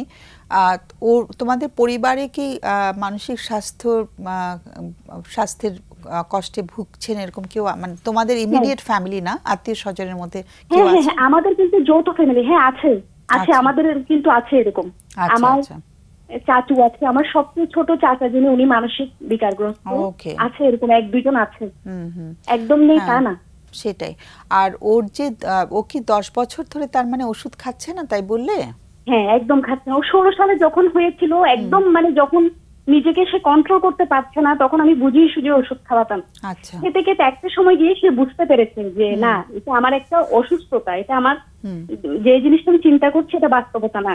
তখন কিন্তু আমার ভাইটা সুস্থ হয়ে গেছিল। ওর এমন কোনো প্রাইজ নেই, গণিত অলিম্পিয়াডে প্রতি বছর সে ফার্স্ট হতো, এমন একটা ভাইয়ের আজকে 10 মানে আমরা মেনে নিতে পারছিলাম না আসলে। সেটাই খুব কষ্ট লাগার কথা। ও কি মানে পড়াশোনাটা চালিয়ে যাচ্ছে নাকি পড়াশোনা ছেড়ে দিয়েছে? সে তার পুঁথিগত পড়াশোনা ছেড়ে দিয়েছে, বাট সে কোচিং সেন্টার চালায়, বাচ্চাদের পড়ায় বা ইন্টারমিডিয়েটের স্টুডেন্ট পড়ায়, বাহ, ইউনিভার্সিটি ওর স্টুডেন্টরা ইউনিভার্সিটিতে চান্স পায়, বাট সে পড়ে না। তারপর তার ক্যারিয়ারটা পিছিয়ে গেছে। ওর কি মানে সিজোফ্রেনিয়ার যে কিছু সিমটম আছে, সেই সিমটমগুলো কি এখনো কিছু কিছু আছে? ওরা যে হ্যাঁ, ও আমাদের কিছু কথা কাছে শুনতে পায় কিছু? হ্যাঁ, ও আমাদের কাছে প্রকাশ করতে চায় না। মানে আচ্ছা, আমি যতটুকু বুঝেছি তাকে ফলো আপ করে, বাবা কথা বলি না, আমি যতটুকু বুঝেছি ও এখনো পর্যন্ত ওইসব রোগে ভুগছে, কিন্তু ওটা আমাদের কাছে প্রকাশ করে না। অথচ আমরা কিন্তু বন্ধুর মতো আচরণ করি, ওকে সবসময় বলি যে দিদি না, আমি বোন না, আমি তোর বন্ধু। মা বাবাও ইভেন বলে যে তুই যা চাইবি তাই হবে, শুধু বলে দে কোন পথে গেলে তুই আমাদের কথাটা একটু শুনবি, কিভাবে কি করা যায়। মানে ও বলে যে ও সুস্থ, ওর কোনো অসুস্থতা নেই, ও একদম সুস্থ। ও সবসময় denial-এ আছে সেটাই আর কি। আমাদেরকে প্রুভ করে, বাট ওর আচরণগত দিক দিয়ে তো বোঝা যায় একটা স্বাভাবিক একটা অস্বাভাবিকতা ওরকম, কিন্তু কথাবার্তা কিছুক্ষণ বললেই বোঝা যায় যে না, সামথিং রং, তার মধ্যে কিছু একটা আছে। কিন্তু ও যে কোচিং সেন্টার চালাচ্ছে, স্টুডেন্ট পড়াচ্ছে, মানে ওইগুলো আবার ঠিকই করতে পারছে, তাই তো? হ্যাঁ ওগুলো কিন্তু ও করছে ঠিক মতো করছে। ওকে, সো যাই হোক, তুমি একটু লাইনে থাকো। তোমার প্রশ্নটা কি বলো তো? কি করে ওকে ওষুধ, ওকে একটু ট্রিটমেন্টে নেবে, এটাই কি প্রশ্ন? হ্যাঁ এটাই আসলে, তো ওটা আগে সুস্থ হতে হবে, তারপর ওর পড়াশোনা, ওটা আমরাও চাই। হ্যাঁ হ্যাঁ, কিন্তু এখন যেমন আমি একটু আরেকটু অ্যাড করতে চাই, শিওর।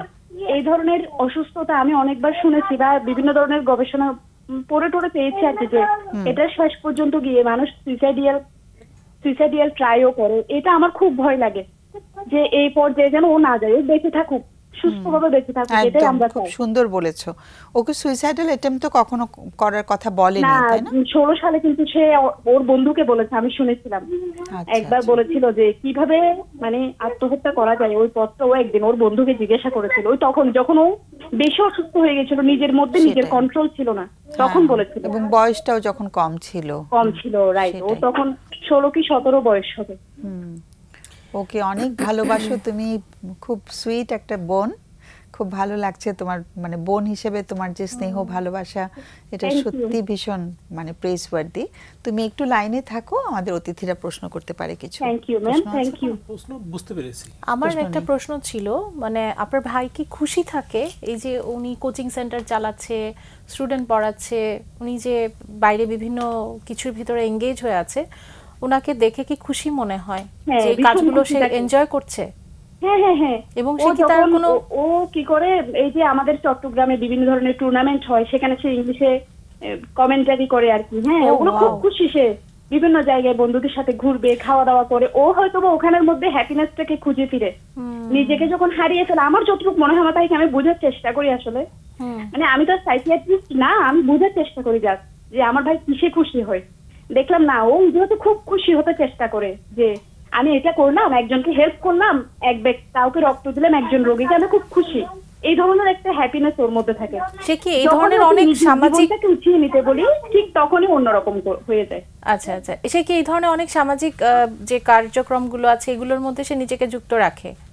হ্যাঁ, আর সামাজিক তার কি কার্যক্রম। হবিজও আছে? হয় না অনেকের অনেক ধরনের শখ থাকে, এগুলো কি তার আছে? তাকে ওটা জিজ্ঞাসা করলে সে বলে না তেমন, তবে আমরা Hobby যখন আছে দেখি তো, অন্যকে যে করিয়ে আনন্দ পাই, খেলাধুলার অন্যের জন্য commentary প্রত্যেকেই দেয়। আনন্দ পাই। কমেন্ট্রি। সেক্ষেত্রে বুঝতে আমরাও পেরেছি। কি বুঝাই যে বাবা তুই আগে নিজে রেডি হো, নিজে রেডি হলে তখন তুই আরো বেশি করতে পারবি মানুষের জন্য। আমি এই যে এটাও বলেছি যে তুই শিক্ষকতা পেশায় থাকিস, শুধু তুই এই যে চুয়েটে অনার্সটা শেষ করে ফেল, এরপর তোকে আমরা কোচিং সেন্টার করে দেবো, তুই ওখানে বাচ্চাদের পড়াবি, ওটাও বলেছি। ইস, তোমার মতো এত ভালো একটা ভালো বোন যদি সবার থাকতো, ভীষণ সুইট একটা বোন তুমি। হ্যাঁ, খুব কিন্তু খুবই। আসলে আমরা কিছুই করতে পারছি না। না, তুমি তো বলতে তোমার পারছি তোমার আপনাকে। যে প্রাণপণ চেষ্টা করছো। তুমি আজকে আমাদের ফোনও করেছো, মানে খুব খুব আদর করো তুমি ভাইকে, বোঝাই যাচ্ছে। মানে আসলে আমাদের এরকম ফ্যামিলি রিলেশনশিপ আমরা চাই যে এরকম সম্পর্ক থাকুক, বন্ধনগুলো এরকম থাকুক। তোমার মা বাবাকে এটা নিয়ে একটু কষ্ট পাচ্ছেন? হ্যাঁ, মা বাবা ভীষণ কষ্টে আছে। ইভেন আমার মা নিজের মৃত্যুটাও কামনা করে এখন। আমার মা বাবার সম্পর্ক খুব সুন্দর। আমি ছোটবেলা থেকে বড় হয়েছি পর্যন্ত কখনো দেখিনি আমার বাবা অন্যের সামনে আমার মাকে ছোট করতে। ভীষণ সম্মান করে দুজনকে একদম, মানে এটা আমি অন্যকে উদাহরণ হিসেবে বলি যে আমার মা বাবার সম্পর্কটা তোমরা দেখো, এটাই বলি আমি।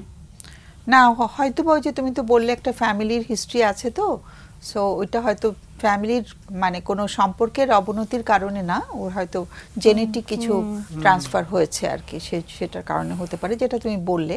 আর কোনো প্রশ্ন না থাকলে ওকে ছেড়ে না, দেবো। আমরা আলোচনা করি। ওকে, অনেক অনেক ধন্যবাদ। আমি জানি না তোমাকে কি বলে ধন্যবাদ দেব। আমরা আলোচনা করি, তুমি আমাদের আলোচনাটা শোনো, এবং অনেক অনেক শুভকামনা তোমাদের সবার জন্য, পুরো পরিবারের জন্য। আমি বুঝতে পারছি পুরো পরিবারটাই সাফার করছে। তো আমরা আলোচনা করি, তুমি ফোনটা ছেড়ে দাও। হ্যাঁ, বলো। সিজোফ্রেনিয়া বলতে একটা মানসিক রোগ, এবং এটা জটিল মানসিক রোগ। জটিল মানসিক, এখানে আমরা ডায়াগনোসিস নিয়ে না, কথা না ঠিক আছে, বলি। হ্যাঁ, যেহেতু বললো, তো এই ধরনের রোগে যেটা হয় যে ঔষধের ট্রিটমেন্টটা একবার শুরু করলে এটা কন্টিনিউ করতে হয়। কিন্তু ও কিন্তু অনেক বছর ওষুধ খাচ্ছে না, খাচ্ছে 10 বছর ধরে হ্যাঁ, ওষুধ হ্যাঁ, খাচ্ছে না। আমার কাছে মনে হয় না খাওয়ার কারণে কিছু কিছু মানে ওর বোনের কথা অনুসারে কিছু কিছু হয়তো সোশ্যাল অ্যাক্টিভিটি বা সোশ্যাল ফাংশনিং ব্যাহত হচ্ছে। আমার কাছে মনে হয় এটা যে কোনোভাবে ওষুধ খেতে না চাওয়ারও একটা কারণ আছে, কারণ ওষুধগুলো যখন খায়, অ্যান্টিসাইকোটিক ওষুধগুলো বা সিজোফ্রেনিয়া রোগের যে ওষুধগুলো, এগুলো খেলে বিভিন্ন শারীরিক মানসিক মানে অসুবিধা দেখা দেয়, কষ্ট হয়, সাইড এফেক্ট হয়। এই সাইড ইফেক্টগুলোর কারণে খেতে চায় না অনেকেই। কিন্তু যেহেতু এই ওষুধগুলো ডাইরেক্ট ব্রেনের উপর কাজ করে, তো এই সমস্যাগুলো হয়। এই সমস্যাগুলো অনেকে মানতে চায় না, এবং আরেকটা ব্যাপার হয় কি, এই ক্লায়েন্টগুলো নিজের রোগটা বুঝতে পারে না, আশেপাশের মানুষগুলো বুঝতে পারে। এটাকে আমরা ইংরেজিতে বলি ল্যাক অফ ইনসাইট, বাংলায় বলে ও রোগ সম্পর্কে ধারণাটা কম থাকে। তার কারণ যখন আমার পেটে ব্যথা হয়, আমি বুঝতে পারি পেটে ব্যথা, অস্বস্তি হচ্ছে, আমার চলতে ফিরতে সমস্যা, আমি কিন্তু ওষুধটা নিজে নিজে খাবো। কিন্তু এই মানসিক রোগগুলোতে কি হয়, ওই লোকটা তো বুঝে আমি তো ঠিকই আছি, আমি কি কারণে ওষুধ খাবো। এই যে ভালো থাকা, তারপরে জোর করে ওষুধ খাওয়াচ্ছে, তারপরে ওষুধ খেয়ে আবার কতগুলো কষ্ট হচ্ছে, যন্ত্রণা হচ্ছে বা সাইড ইফেক্ট হচ্ছে, এগুলোর কারণেও ওষুধটা নিয়মিত করতে চায় না। কিন্তু গবেষণাগুলোতে বলে যে সিজোফ্রেনিয়ার অন্যান্য ট্রিটমেন্টের পাশাপাশি ওষুধটা অবশ্যই কন্টিনিউ করা দরকার। যে কোনোভাবে হোক, কোনো একটা ডক্টরের সাথে কথা বলে ওকে বুঝিয়ে শুনে। অন্যান্য ট্রিটমেন্টগুলো কি?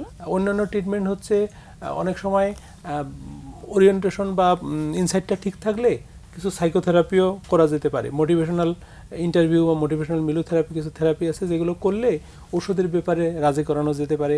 তারপরে তার লাইফ স্টাইলটা কীভাবে হবে না হবে, সোশ্যাল স্কিলগুলো কীভাবে করবে না করবে, কোন কাজটা প্রায়োরিটি দিবে, এগুলো নিয়ে কাউন্সিলিং করা যেতে পারে। কিন্তু সেটাতে রোগী রাজি হতে হবে আর কি।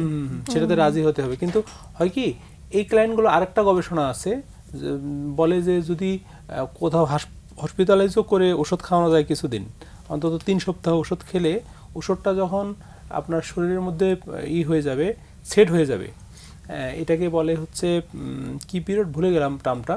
তো প্রথম কিছুদিন সমস্যা সিমটমগুলো কিন্তু খুব বেশি হয়, কিন্তু 21 দিন পরে আপনার ওষুধগুলোর সাথে শরীরের একটা অ্যাডজাস্ট হয়, তখন সিমটমগুলো অনেক কম হয়।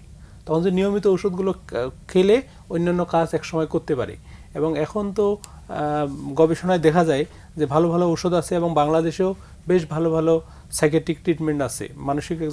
ওনার প্রথম কাজ হচ্ছে মানসিক একজন ডাক্তারের সাথে কথা বলে ওনার পরামর্শ নিয়ে যে কোনোভাবে কীভাবে ওষুধ শুরু করবে, ওনাদের অনেক প্রসেস আছে, যে প্রসেসগুলোর মধ্য দিয়ে ডাক্তারের পরামর্শ নিয়ে যদি ওই প্রসেসগুলোর মধ্য দিয়ে যায়, প্রসেসগুলো কি হয়তো উনি ডক্টর বসে আলোচনা করবে। যদি একদম না চায়, এমন হতে পারে কোনো জায়গায় হসপিটালাইজেশনেরও প্রয়োজন হতে পারে। সেটা ওর ইচ্ছার বিরুদ্ধে, ও তো যেহেতু খুব স্বাভাবিক সাধারণত কাজকর্ম করছে। সাধারণত এই ধরনের ক্লায়েন্টগুলো হ্যাঁ করতে চায় না, ওষুধ খেতেই চায় না। এবং মানে বাংলাদেশের ক্ষেত্রেই দেখা যায় যে বিভিন্ন হাসপাতাল বা ইয়েতে দেখা যায় যে জোর করেই হসপিটালাইজ করে। সিজোফ্রেনিয়ার কোনো রোগী আসলে ইচ্ছে করে ভর্তি হয় না। এবং জাতীয় মানসিক স্বাস্থ্য ইনস্টিটিউট আছে, বঙ্গবন্ধু মেডিকেল কলেজের সাইকিয়াট্রিক ডিপার্টমেন্ট আছে, Chittagong medical college, Dhaka medical কলেজে মানসিক রোগ বিভাগ আছে, এগুলোতে উনি যোগাযোগ করতে পারে। যোগাযোগ করেই কিন্তু ওইখানে কিভাবে ট্রিটমেন্ট নেওয়া যায় ডাক্তারের সাথে পরামর্শ করতে পারে। এইটা ওনার প্রথম ইস্যু। এরপরে যখন ওষুধ নিয়ে একটা সেটেল ডাউন আসবে বা ওষুধটা যখন শরীরের সাথে অ্যাডজাস্ট হবে, তখন হচ্ছে অন্যান্য বিষয়গুলো নিয়ে সাইকোলজিক্যাল কাউন্সিলিংটা নিতে পারে পাশাপাশি।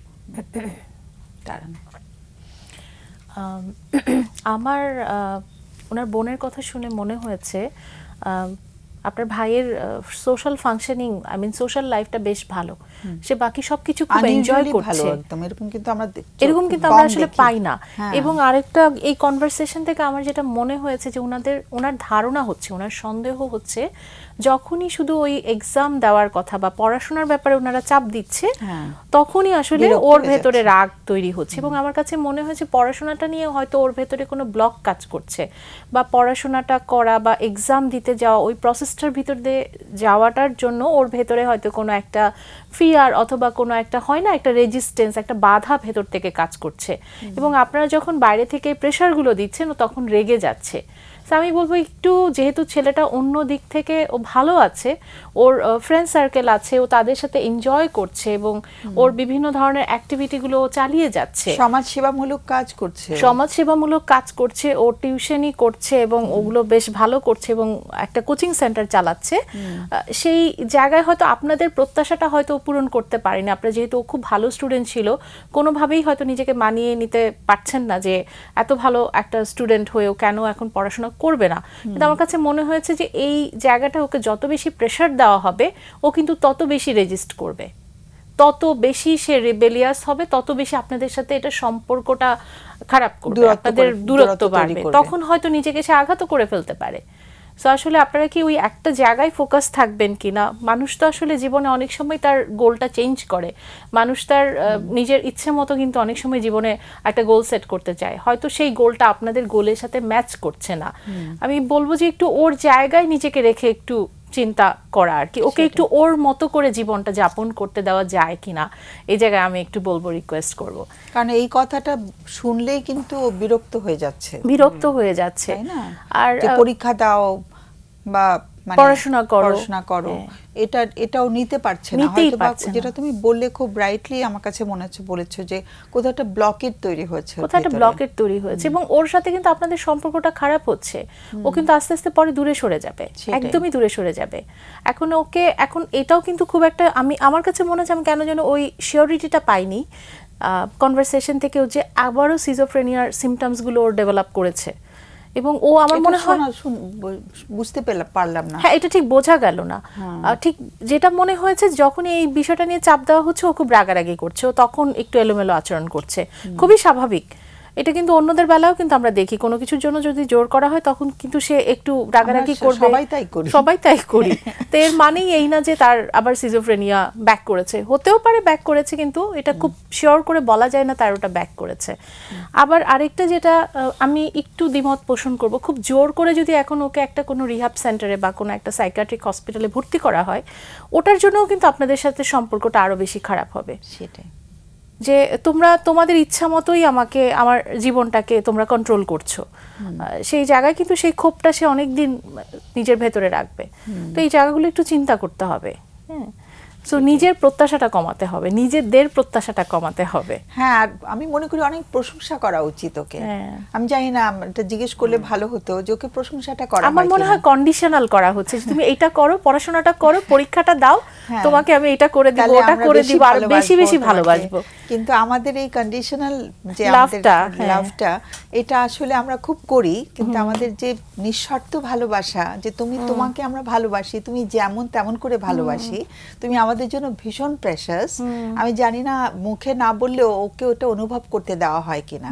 সো যদি প্রেশাস ফিল করে, ও যদি মনে করে যে না আমি তো আসলে গ্রহণযোগ্য সবার কাছে, তাই না, তারপরেও আমার পরিবার আমাকে ভালোবাসে, আমার মনে হয় সেই গ্রহণযোগ্যতাটা ওকে তৈরি হলে পরে হয়তো কিন্তু কখনো সে সাইকিয়াট্রিক ইভালুয়েশনে যেতেও পারে, হ্যাঁ যেতেও পারে, কিন্তু এখানে জোর করে ধরে বেঁধে আসলে নিয়ে যাওয়াটা, এটা মানে ওর নিজের উপরও একটা চাপ তৈরি হবে এবং এটা পরিবারের সাথেও সম্পর্কটার আরো অবনতি হবে বলে আমার মনে হচ্ছে। এখানে যে বিষয়টা হয় কি, এইসব ক্লায়েন্টদের ঔষধ নিয়ে একটা ভীতি তৈরি হয়, ওষুধ কিছুদিন খেয়ে ছেড়ে দিলে ওষুধের না অনেক পার্শ্ব প্রতিক্রিয়ার কারণে ভীতি তৈরি হয়, এবং একটু এই জায়গাগুলোতে ওদেরকে তৈরি করাটাও খুব দরকার। মানে ওর কথা বলছি না, আমাদের দেশে কিন্তু ওই সিস্টেমটা নাই, তৈরি করা হয় না।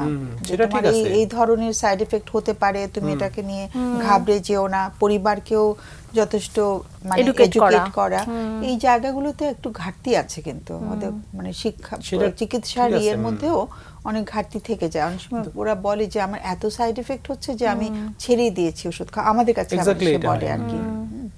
তো এটা আগে থেকে মানে শুধু মানে মানুষটিকে না, তার পরিবারকেও কিন্তু সচেতন করাটা দরকার আছে। এখানে তারানা বলতেছিল যে সিজোফ্রেনিয়া সিম্পটম চলে গেছে, এটাও আসলে বলা যাবে না। না আমি এটা বলিনি আর কি। আচ্ছা যাই হোক, ঠিক বোঝা গেল না। হ্যাঁ, কিন্তু বোঝা যাবে না এই কারণে যে ও তো আগে এগুলো বলেছিল বা প্রকাশ করেছিল, প্রকাশ করার কারণে ওকে কিন্তু ওষুধ খেতে হয়েছে এবং ওষুধগুলো খেয়ে বেশ কষ্ট পেতে হয়েছে। সেজন্য এরকম হতে পারে ওর যদি এরকম মনেও হয়, ও অনেক সময় কিন্তু লুকিয়ে রাখে, বলছে না হয়তো। হ্যাঁ, এবং এটা হচ্ছে কি সেজন্য ইভালুয়েশন করা দরকার। ওটা কি জিয়ানুর, আমার একটা প্রশ্ন হচ্ছে যে এই যে পজিটিভ সিম্পটম গুলো যেগুলো বলা হয় যে যে হ্যালুসিনেট করা, ডিলিউশনে ভোগা, এটা কি লুকিয়ে রাখা যায়? মৃদু মাত্রায় যদি হয়, কন্টিনিউয়াস যদি থাকে, হ্যাঁ, ও তো ওর বোন যেভাবে বলতেছে, ও হয়তো সামাজিক ফাংশনগুলো করতে পারছে, কিন্তু প্রপার সামাজিক ফাংশন যেগুলো ওর করা দরকার, পড়াশোনাটা করা দরকার, নিশ্চয়ই করতে পারতেছে না। এগুলো কোনো জায়গায় ওকে বাধা দিচ্ছে। ও তো ইচ্ছে করে পড়াশোনা করতে, একটা ব্রিলিয়ান্ট স্টুডেন্টের করে না, নিশ্চয়ই করে, কিন্তু করতে পারতেছে না। সিজোফ্রেনিয়ার কোনো সিম্পটম হয়তো বাধা দিচ্ছে, ইচ্ছে মতো কাজকর্ম করতেছে, কমেন্ট্রি করে বেড়াচ্ছে, ঠিক আছে, এগুলো ভালো কাজ, কিন্তু নেগেটিভলি বলছো না, নেগেটিভ কমেন্ট্রি করে বেড়াচ্ছে, করছে, হ্যাঁ ভালো কাজ করছে, ও অবশ্যই ভালো কাজ করছে, কিন্তু মানে ও যে গোল ওরিয়েন্টেড বা সামনের দিকে তাকিয়ে যে একটা কাজ করবে বা স্ট্রাকচারালি যে কাজগুলো করবে, এগুলো হয়তো ওর ভিতরে কোনো সিম্পটম থাকতেও পারে। আমি বলছি না যে ওকে এটা করতে, আমি বলছি যে প্রথমে একজনের কাছে নিয়ে যে একটু অ্যাসেসমেন্ট করা, বা সেটাও যেতে চাইতে হবে। হ্যাঁ, অথবা যদি মানে ওকে বলা যে ওর যেহেতু এই রোগটা ছিল, এটা বলা এবং এটা নিয়ে আলাপ আলোচনা করা, তো একটা অ্যাসেসমেন্ট করলে তারপরে বোঝা যাবে যে ওর পরবর্তী পদক্ষেপটা কি হতে পারে। কারণ পরিবারের লোকজন তো এগুলো, ওর বোনও বলছে যে পরিবারের লোকজন সবসময় কিন্তু বলছে ডক্টরের কাছে যেতে, কিন্তু ওটা তো রাগ হয়ে যাচ্ছে, রেজিস্ট করছে, সেটাই মানে খুব বেশি জোরাজুরি, যেটা তারানা বলছে, আমি ওর সাথে ওই জায়গাতে একমত হচ্ছে যে অতিরিক্ত জোরাজুরি করলে তখন হয়তো একেবারেই সে বিগড়ে যেতে পারে আর কি, তাই না? তো সেখানে যদি খুব সুন্দর একটা সম্পর্ক নিশ্চয়ই আছে ভাইয়ের সঙ্গে ওর, তাহলে হয় না যে একটু ভাইয়ের সঙ্গে আলাদা করে বসে ও যদি একটু মানে ভাইকে বলে যে তুমি একটু ট্রাই করে দেখো আরেকবার, তুমি তো খেয়েছো ওষুধ, এবং হয়তো বা তোমার পড়ালেখাটা তুমি আবার ইচ্ছেও করবে, তোমার ভেতর থেকে হয়তো এই আকাঙ্ক্ষাটা আবার ফেরত আসবে, হয় না? খুবই আদর করে ভালোবেসে যদি আকাঙ্ক্ষাটা ফেরত আসুক না আসুক, অন্তত সাইকিয়াট্রিক হ্যালুসিনেশন, ডিলিউশন বা যে পজিটিভ বা নেগেটিভ সিম্পটমগুলো থাকে সিজোফ্রেনিয়ার, এগুলো কিন্তু খুব বেশি হয়ে গেলে নিজের জন্য অথবা আশেপাশের মানুষের জন্য হার্মফুলও হতে পারে। এই জিনিসটা কিন্তু হার্মফুল হতে পারে, কারণ ওনার মানে ওই দূরের কথাটা বলবে কিনা, নাকি এখন ইমিডিয়েট গোলটাকে রিচ করার চেষ্টা করবে কিনা, সেটা আমার যেটা মনে হয়েছে ভাইয়া, পড়াশোনার জায়গাটাকে একটু বাদ দিয়ে শুধু যদি হ্যাঁ এইটাকে এটার সাথে অ্যাসোসিয়েট না করা। হ্যাঁ, সময় প্রায় শেষ। সরি আপা, হ্যাঁ সেন্টেন্সটা শেষ। আপনি যেটা বলছিলাম, এই পড়াশোনার জায়গাটাকে বাদ দিয়ে শুধুমাত্র সাইকিয়াট্রিক ইভালুয়েশনটা যদি করা যায়, হ্যাঁ ওইটা ইম্পর্টেন্ট, ওইটাই আমিও বলতেছি, এটা ফার্স্ট প্রায়োরিটি হওয়া উচিত। আমাদের এখন বিদায় নিতে হবে, সময় শেষ, একদম শেষ ঘন্টা বেজে গেছে। দুজনকে অসংখ্য ধন্যবাদ, আবার দেখা হবে নিশ্চয়ই। সুপ্রিয় দর্শক, এবার বিদায় নিতে হবে, একেবারে শেষ সময় আজকে। আর ঈদের আগে আবার দেখা হবে, হয়তো দেখা হওয়ার সম্ভাবনা একটু কম। তো সবাইকে আগামী ঈদ মোবারক জানাচ্ছি। আর আগামী অনুষ্ঠানের বিষয়বস্তু হচ্ছে, যখন আমাদের দাম্পত্য সম্পর্কে অশান্তি দেখা দেয়, তখন আমাদের আত্মীয় স্বজন, কাছের মানুষগুলো খালি বলতে থাকে, মানে বিয়ের পরে যখন দাম্পত্য সম্পর্কে পরপরই হয়তো দাম্পত্য সম্পর্কে অসুবিধা দেখা দিল, তখন খুব কাছের মানুষগুলো খালি বলে যে একটা সন্তান নিয়ে নাও, তাহলে ঠিক হয়ে যাবে। সো এই যে সন্তান নিয়ে সমস্যার সমাধান করতে বলা হয়, এটাতে কি আসলেই সমাধান হয় কিনা সেটা নিয়ে আমরা আগামীতে আলোচনা করতে চাইব। সে পর্যন্ত সবাইকে অনেক অনেক ধন্যবাদ এবং শুভকামনা জানিয়ে শেষ করছি। শুভরাত্রি।